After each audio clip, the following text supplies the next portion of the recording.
একদিকে মুশফিক আর ফারহানের আছে একটা ধামাকা নাটক, অন্যদিকে আবার ইয়াসের রোহান নিয়ে আসে রোমান্টিক ইমোশনাল ধাঁচের একটা নাটক। সব কিছুই জানবো তার আগে ছোট্ট করে জেনে নেই বিশেষ একটা বিষয়। রিসেন্টলি আপনারা হয়তো সোশ্যাল মিডিয়াতে এই ধরনের ভিডিওগুলো ব্যাপক পরিমাণে দেখতে পাচ্ছেন এবং আপনি চিন্তা করতে পারবেন না এই ধরনের ভিডিওগুলো একদম ফেক। এগুলো মূলত আর্টিফিশিয়াল ইন্টেলিজেন্স ব্যবহার করে বানানো হয়েছে এবং এগুলো এতটাই রিয়েলিস্টিক যে আপনি কখনো কল্পনাও করতে পারবেন না যে এই ভিডিওর মানুষগুলোর বাস্তবে কোনো অস্তিত্ব নেই। একদম রিয়েলিস্টিকভাবে কিন্তু এই এআই বা আর্টিফিশিয়াল ইন্টেলিজেন্স কাজ করা শুরু করে দিয়েছে এবং এতে করে নেটিজেনদের মাঝে একটা নতুন কৌতূহল তৈরি হয়েছে।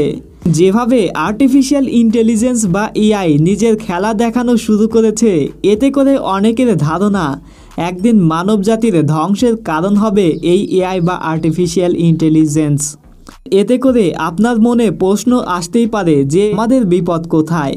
দেখুন, আপনি আমি প্রতিনিয়ত যে সোশ্যাল মিডিয়াতে ছবিগুলো বা ভিডিও আপলোড করি সেগুলো থেকেই মূলত এই এআই বা আর্টিফিশিয়াল ইন্টেলিজেন্স ট্রেন করা হয় এবং এই ধরনের কন্টেন্ট থেকেই মূলত তারা নতুন নতুন কন্টেন্ট তৈরি করে এবং তখনই মূলত বিপদটা চলে আসবে। ভাবুন একবার, এমন একটা ক্রাইম ভিডিওতে আপনার চেহারা আছে যেটার জন্য আপনার ফাঁসি পর্যন্ত হতে পারে।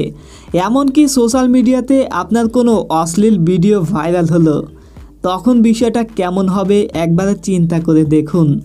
এটা এখন আপনার কাছে হয়তো একটা বানানো গল্প মনে হতে পারে, কিন্তু ভাই এআই যেভাবে কাজ শুরু করে দিয়েছে এতে করে বলা যাচ্ছে এআই খুব শীঘ্রই কিন্তু মানব জাতির ধ্বংসের কারণ হবে। সো এজন্য অবশ্যই আমাদের সকলকে এখন সোশ্যাল মিডিয়া সাবধানের সাথে ব্যবহার করতে হবে। এখন আসি মুশফিক আর ফারহানের একটা নতুন ধামাকা নাটক নিয়ে। প্রথমবারের মতো মুশফিক আর ফারহান এবং মিম মান্তাসা জুটি বেঁধে আসে নাইস টু মিট ইউ নাটক নিয়ে। এরপরে খুব শীঘ্রই আপনারা দেখতে চলেছেন ইয়াস টোটিনির একটা রোমান্টিক ইমোশনাল নাটক ভালো থেকো।